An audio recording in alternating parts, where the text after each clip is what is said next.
Himanshu.com से। आज हमारे साथ हैं मिस्टर सुरेंद्र ठाकुर, जो जेपी सेनानी ग्रुप से जुड़े हुए हैं। आज उनसे कुछ बात करेंगे। मैं जेपी लोकतंत्र सेनानी संगठन का जिला अध्यक्ष, विभिन्न समन्वय समिति स्थापित करने का कोर कमेटी सदस्य। आज यह दुख के साथ व्यक्त करता हूँ, जिस लोकतंत्र की स्थापना के लिए 1974 से 1977 तक लोकनायक जयप्रकाश नारायण के नेतृत्व में आंदोलन हुआ और उसी आंदोलन की उपज आज भी सत्ता में बैठे हुए हैं। यदि जयप्रकाश नारायण जी का आंदोलन नहीं होता और ये सेनानी जेलों की यातना नहीं सहते तो आज कांग्रेस के अधिनायकवाद के अधीन हम सबको रहना पड़ता और आज जो सत्तासीन नेता हैं वो सत्ता के इर्द गिर्द भी नहीं होते। विडंबना यह है कि 6 साल बीतने के बावजूद सत्ता में जो बैठे लोग हैं, केंद्र की सत्ता में, वो आंख मूंद कर बैठे हुए हैं, गूंगे और बहरे बने हुए हैं। जबकि आपातकाल लगाने का काम केंद्र सरकार ने किया था। इसलिए केंद्रीय स्तर पर दूसरी आज़ादी लाने वाले जो लोकतंत्र सेनानी हैं उनको सम्मान का दर्जा देने का काम भी केंद्र सरकार का होना चाहिए। सुरेंद्र साहब, एक चीज़ बताइए, जैसे कि हमारी जनरेशन है या जो न्यू जनरेशन है वो इसके बारे में ज़्यादा कुछ नहीं जानती, जेपी सेनानी के बारे में। हम कैसे बताएंगे कि क्या मोमेंट था, क्या हुआ और इसमें हम लोगों ने या हमारे पूर्वजों ने क्या योगदान दिया उसमें? यही तो रोना है कि जब तक सरकार इसको मान्यता नहीं देती है, इसको पाठ्यक्रम में शामिल नहीं करती है, तो आज से 45 साल एक युग बीत गया और क्रम में लोग इसको भुलाते जाएंगे। जिस तरह स्वतंत्रता आंदोलन हुआ था और स्वतंत्रता सेनानियों को केंद्र सरकार ने सम्मानित किया और आज स्वतंत्रता सेनानी के बारे में लोग इतिहासों में पढ़ते हैं, उसी तरह यदि जेपी लोकतंत्र सेनानियों को भी केंद्र सरकार सम्मानित करे, सम्मान का दर्जा दे और पाठ्यक्रम में इसको विस्तारित रूप से शामिल करे, तो फिर कोई दूसरी सरकार आपातकाल लगाने की हिमाकत नहीं करेगी और हमारी भावी जो पीढ़ी है वह लोकतंत्र के बारे में, आपातकाल के बारे में, बीते हुए समय के आंदोलन के बारे में कि वास्तव में वो किस तरह का आंदोलन था, एक दूसरी आज़ादी थी और उस दूसरी आज़ादी के बाद ही आज लोकतंत्र की पुनर्स्थापना हो सकी। जेपी के नेतृत्व में जेपी ने एक नई क्रांति, संपूर्ण क्रांति की शुरुआत की। लोगों ने बरसों बरस जेल की यातना सही और तब जाकर के आज सत्ता की पुनर्स्थापना हुई, लोकतंत्र की पुनर्स्थापना। आपका जो अपना संगठन है, उस संगठन आप लोगों ने कहाँ से स्टार्ट किया, उसमें आप लोगों ने क्या किया अपने सेनानियों के सम्मान में? हम लोगों ने संगठन लगभग 1990 से ही बना रखा। कर्पूरी ठाकुर ने 1977 में जेपी सेनानियों को सम्मानित करने की घोषणा की। सरकारी नौकरियों में 4% आरक्षण भी दिया, अन्य सुविधाएं देने की घोषणा की, लेकिन कालांतर में वो सरकार चली गई। बाद में कांग्रेस की सरकार आई तो जहां की तहां रह गई। बाद में जब 1990 में लालू यादव की सरकार बनी तो पुनः से यह संगठन पुनर्जीवित हुआ और संघर्ष करता रहा इसमें। लेकिन इसकी शुरुआत तब हुई जब आदरणीय मुलायम सिंह यादव ने 2003-04 में यूपी में 250 और 500 रुपया प्रतिमाह लोकतंत्र सेनानियों को शुरू किया। मध्य प्रदेश ने 300 और 600 रुपया मासिक शुरू किया। उसका देखा देखी जब बिहार में संघर्ष हुआ तो बिहार की सरकार भी जगी और यहाँ 2500 और 5000 लोकतंत्र सेनानियों का मानदेय माने सम्मान पेंशन घोषणा किया गया। उससे पहले नहीं। तो क्या ये पैसा लोगों तक पहुंच रहा है, मिल रहा है? जी, ये पैसा लोगों तक डायरेक्ट पहुंच रहा है, इसमें कहीं कोई बिचौलियापन नहीं है। हाँ, इसमें एक अव्यवस्था है कि आंदोलन में बहुत सारे लोग शरीक थे। उस समय की बड़ सरकार ने लोकतंत्र सेनानियों को विभिन्न धाराओं में जेलों में बंद कर दिया। किसी पर क्रिमिनल 7 CRC लगा दिया, किसी पर 151, किसी पर 380 लगा दिया और उसको आपराधिक मुकदमों में जेल में डाल दिया। लेकिन वो सब साथ में आंदोलनकारी थे। तो सरकार का, राज्य सरकार का भी यह दायित्व बनता है कि उस समय के जो आंदोलनकारी थे, चाहे वो जिस किसी धारा में रहे, वो सभी जेपी आंदोलनकारी थे, जेपी सेनानी थे, सबको समान दर से सम्मानित करे, उसमें कोई भेदभाव नहीं करे। जो विधवाएं हैं, जेपी सेनानी की विधवा, सरकार ने इधर 2015 में घोषणा की कि विधवा को भी जेपी सेनानियों के तरह ही सम्मान सुविधा मिलेगा, लेकिन उसमें कठिनाई है। जितना मेरी जानकारी है उसके मुताबिक ये आंदोलन कहीं न कहीं पूरे देश में चला, पूरे भारतवर्ष में चला। पूरे भारतवर्ष में चला। लेकिन अगर मैं अपने स्तर पे मैं देखता हूँ तो बिहार के बाद, बिहार से बाहर इसको लोग नहीं जानते इस चीज़ को, इसके बारे में कोई बात नहीं करता। सिर्फ इतना हाँ आंदोलन हुआ था, उसके आगे कोई बात नहीं करता। क्या वजह रहा है? बताते हैं। बिहार से प्रारंभ हुआ, गुजरात में नवनिर्माण समिति के तहत आंदोलन हुआ, क्रमानुसार यह आंदोलन पूरे देश में फैला। उत्तर प्रदेश में भी 6,000 लोकतंत्र सेनानी अभी सम्मान पेंशन 20,000 रुपया पाते हैं। और उत्तर प्रदेश में तो यहाँ तक है कि उनको राजकीय सम्मानोपरांत राजकीय सम्मान भी मिलता है। सरकार के मुजाहिद वहाँ जाते हैं, मुजाहिद जाते हैं और 21 तोपों की सलामी देकर उनकी अंतिम क्रिया करते हैं।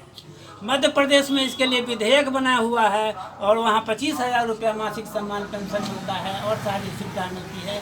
4,000 से 8,000 रुपया मेडिकल सुविधा मासिक मिलती है। बहुत सारी सुविधाएं हैं। लेकिन विडम्बना है कि हमारे आंदोलन की उपज ही बिहार में जो जेपी लोकतंत्र सेनानी संगठन सत्ता में काबिज हैं, नीतीश कुमार और सुशील मोदी, इन्होंने जेपी सेनानियों के प्रति उपेक्षापूर्ण रवैया रखा। एक भीख के तुल्य में कुछ दे रहे हैं और सम्मान का कोई दर्जा जो होना चाहिए जेपी लोकतंत्र सेनानियों को, वो वाजिब इनके तरफ से मिल नहीं रहा है। इनसे न बातचीत हो पाती है, न पेंशन सुविधा घोषणा है सही ढंग से लागू हो पाता है, न परिवहन सुविधा लागू हो पाता है, न स्वास्थ्य सुविधा लागू हो पाता है। घोषणाएं बहुत कुछ है, लेकिन सभी कुछ डपोर संची साबित हो रही है। व्यवस्था की भेंट चल रही है, सरकार कुछ नहीं कर रही है, भ्रष्टाचार। जबकि अभी सुंदर साहब, जैसे अभी आपने बताया इलेक्शन का समय है, नहीं फिर से सरकार चुनने जा रहे हैं हम सब। इस स्थिति में हम सरकार से क्या डिमांड करते हैं कि हमें, हमारे सेनानियों को, जो हमारी जो विधवाएं हैं, उनको क्या मिलना चाहिए, क्या छूट गया अब तक जो जिसकी हमें ज़रूरत है और चाहिए ही चाहिए?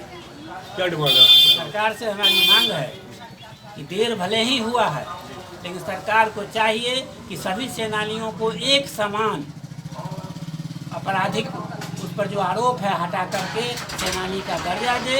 और जेपी लोकतंत्र सेनानी जो स्वर्ग सिधार जाते हैं, जो जन्नत को चले जाते हैं, उनकी विधवाओं को बाद में कोई परेशानी ना हो, इसके लिए उनके जीवित अवस्था में ही उनसे आश्रित प्रमाण पत्र ले ले। नहीं तो विधवाएं गांव में रहती हैं, अनपढ़ हैं, कार्यालय का अनुभव नहीं है, कार्यालयों के चक्कर में उनको वर्षों गुजरना पड़ता है, फिर भी वो पेंशन के लिए, सम्मान के लिए भटक रही हैं।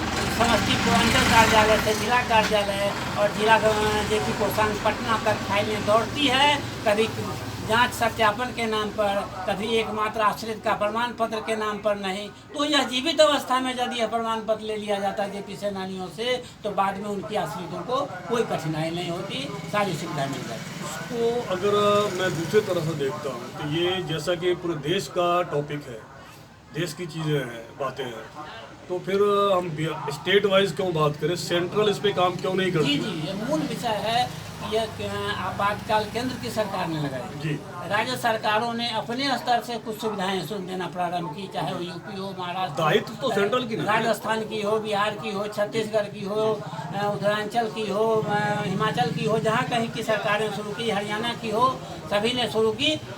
लेकिन आपातकाल केंद्र सरकार का विषय था, तो दायित्व भी केंद्र सरकार की है। और 6 साल बीत जाने के बावजूद अभी तक केंद्र सरकार, जबकि इनको सरकार के निकट हमारे राष्ट्रीय संगठन की ओर से, हम लोगों की ओर से हजारों अभ्यावेदन दिया जा चुका है, इसके लिए प्रदर्शन भी किया जा चुका है, अलग से मिलकर मांग भी किया जा चुका है, लेकिन अभी तक वो लोग निश्चिंत पड़े हुए हैं। हाँ, आपातकाल का आवश्यकता अनुसार भजाना जरूर जारी रखते हैं। जैसे अभी महाराष्ट्र में अर्नब गोस्वामी को गिरफ्तार किया गया तो उनको आपातकाल की याद आ गई, लेकिन आपातकाल के जेपी सेनानियों की याद उनको नहीं आती। मेरा भी सवाल यही है कि जब भी जरूरत पड़ती है तो आपातकाल के बारे में, आपातकाल का नाम जरूर उछाला जाता है, लेकिन जब उनको सम्मान की बात आती है, सेंट्रल गवर्नमेंट, पहले भी गवर्नमेंट रही है, अब नई गवर्नमेंट 6 साल से है, और हम देख रहे हैं कि उच्च स्तरीय से कोई भी एक्टिविटी हमें दिखती नहीं है। देश के लोकतंत्र सेनानियों ने माना कि जब इनकी पूर्ण बहुमत की सरकार बनी तो ये विश्वस्त हो गया कि लोकतंत्र सेनानियों को निश्चित रूप से सम्मान का दर्जा मिलेगा।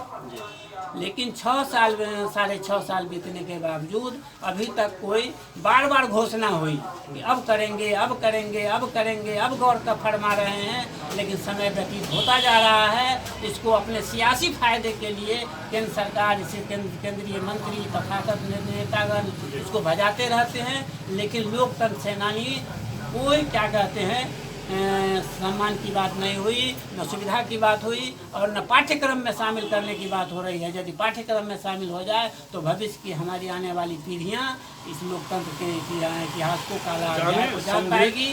आंदोलन क्या था, लोकनायक जयप्रकाश नारायण क्या थे और किस परिस्थिति में लोकतंत्र की हत्या हुई और कैसे लोगों ने यातना सह करके लोकतंत्र को वापसी कराया, इसके बारे में लोग जान पाएंगे। इसलिए आवश्यकता है केंद्र सरकार को कि अभी भी जगे और तुरंत लोकतंत्र सेनानियों को केंद्रीय सम्मान और सुविधा की घोषणा करें। बहुत अच्छी बात है। अब आखिर में दोनों प्रदेश की सरकार और सेंट्रल की सरकार से हम आखिर में क्या कहने जाएंगे? अगर वो हमारी बात नहीं मानती है, किस तरह से अपनी बात पहुंचाएंगे वहाँ पे? चाहे राज्य की सरकार हो या केंद्र की सरकार हो, हम लोगों ने पूर्व में भी भ्रष्टाचार के विरुद्ध आंदोलन करने का काम किया है, अन्याय के विरुद्ध आवाज़ उठाने का काम किया है। विभिन्न समस्याओं को लेकर जेपी लोकतंत्र सेनानी ने हम लोगों ने यहाँ से दिल्ली के जंतर मंतर तक और संसद मार्ग तक धरना और प्रदर्शन का काम किया है। तो यदि हमारी मांगें नहीं मानी जाती है तो बाध्य होकर के हम लोगों को और भी आगे का कदम उठाना पड़ेगा। और राज्य सरकार से भी कहेंगे, केंद्र सरकार से भी कहेंगे कि समय रहते चेते और जेपी सेनानियों की सही सुध ले, सही सम्मान और सुविधा दे, राजकीय सम्मान दे, सही दर्जा दे करके इतिहास में इसको एक वाजिब स्थान दिलावे। यही केंद्र सरकार। एक मेरा सवाल रह गया बीच में, वो ये है कि अब बिहार प्रदेश की बात कर लेते हैं, तो हमारे स्वतंत्रता सेनानी कितने लोग हैं और क्या सबको सम्मान मिला या उसमें से अभी भी कुछ लोग छूटे हुए हैं? जी, अभी भी बिहार में कुल अभी 3,2900 कुछ लोगों को ये सम्मान मिल रहा है, जबकि अभी उससे ज़्यादा लोग 3,000 से ज़्यादा लोग सम्मान पेंशन के लिए आवेदित हैं। जब तक सलाहकार परिषद के अध्यक्ष मिथिलेश कुमार सिंह थे बिहार में, तब तक सलाहकार परिषद का काम व्यवस्थित चल रहा था, लोगों के आवेदनों का निपटारा हो रहा था। लेकिन जब से सुशील मोदी सलाहकार परिषद के अध्यक्ष हुए तो सरकार में करोड़ों का खर्च उस विभाग पर हो रहा है। वो मानदेय दरमाहा उठाते हैं, वहाँ के बहुत सारे कर्मचारी हैं जो करोड़ों साल में सरकार का खर्च करते हैं, लेकिन तब से कोई काम नहीं हुआ। न सलाहकार परिषद की व्यवस्थित कभी बैठक हुई, न कभी उसमें हम लोगों को भाग लेने का मौका मिला और न जेपी सेनानियों के समस्याओं का निदान हुआ। यदि सलाहकार परिषद अनुपयोगी है तो सरकार को इसको चाहिए कि अलग से सरकार सलाहकार परिषद का गठन करे और एक स्वतंत्र आदमी को सलाहकार परिषद के अध्यक्ष पर बैठावे, जिससे इन समस्याओं का समाधान हो और सभी में ये समरूपता लावे। जो छूटे हुए हैं, हमारे बहुत सारे साथी जो 2-2 साल जेल में रहे, उनको 2 दिन का प्रमाण पत्र है, 6 महीना का है तो उनको 7 CLC कमियां हैं, अभी भी बहुत सारी कमियां हैं। सरकार का काम है तो प्रमाण पत्र सरकार देती, सरकार उसको सम्मानित करे, सरकार उनका प्रमाण पत्र खोजे और इसमें भेदभाव मत करे, एकरूपता लाए। चलिए, अच्छा लगा कि आपने अपनी बात, अपने संगठन की बात हमारे साथ शेयर किया। उम्मीद करते हैं कि हमारी इस बात को सरकार सुने और उस पर अमल भी करे। धन्यवाद आपको भी। मैं भी आशा करता हूँ कि देर आए दुरुस्त आए, सरकार अभी भी जगेगी और उसको अच्छा रास्ता दिखाई देगा केंद्र की सरकार को और राज्य की सरकार को कि जेपी सेनानियों की सुधि लेगी, लोकतंत्र सेनानियों की सुधि लेगी। धन्यवाद। धन्यवाद।